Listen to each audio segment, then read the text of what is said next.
mala kenyam kanasin barashime bajaling kajan guasme digit jinojin nyak kanasin kokien ke ku subscribe kajan Anwar Online TV ko blertin content banunka katung nentenas bika shwamala lingi en lera bani kajan guasme erik mishor la tere wishka gambela agenda bani kajan guasme en wala eshanka jan dang roidong wan ka pairo ron kina daro de jan dang roidong wan jan guasa dan ban lerma ban jeling kajan en lera sha non kimen shala rewi ka gambela shala ro sha dol nuara matot nak kana dol nuara matot ma sha mu ka bot rewi ka gambela en gwada danen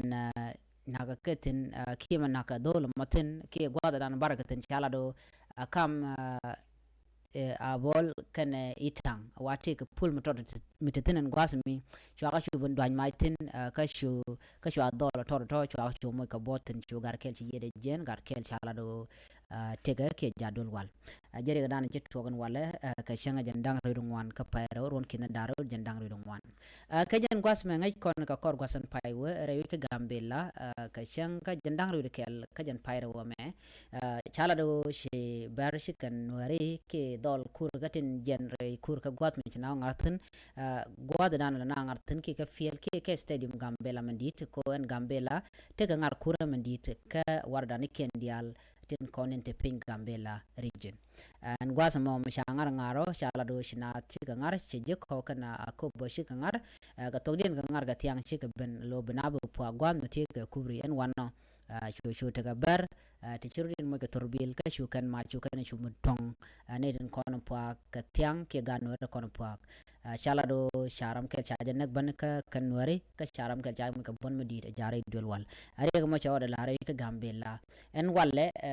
shanga nyan dang raw widong wan ka shire ga mo nyako togba en go cha dol dang raw la dol no titani cha mo ka bot sharam kel chi yede tesnen karam kel jatin ten nyen ka bon medi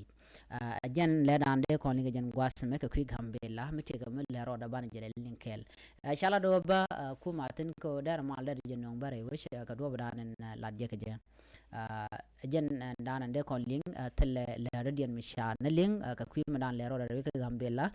ka kwi mal ka ki ka kwi ko danen le roda ko na me la ken na wo ko bi bo benakor makana kon kapchong ka do ban gwa go ka jede kapchong jen gambela tere re ka medita long ko kor kana roda kon kapchong cheng me cha kur cha jatok ngode dwal na salong kan tama cha tegrik tung wanti churen la te ka jen kor kur kana me ngoda tin na ngar ka ajale dani linga jen gwasa me gor nyaw biya nyong nas ko ken ka gwasan be biya letin kon lat ko rin ba biya galen ling ba kan war online tv chuje pro jen o jen be subscribe ke bi jen nyok nasan ko ken ko letin be bi ka chwa mala lingi gwasne tin kon ci ko tok tin biya te kamal bye bye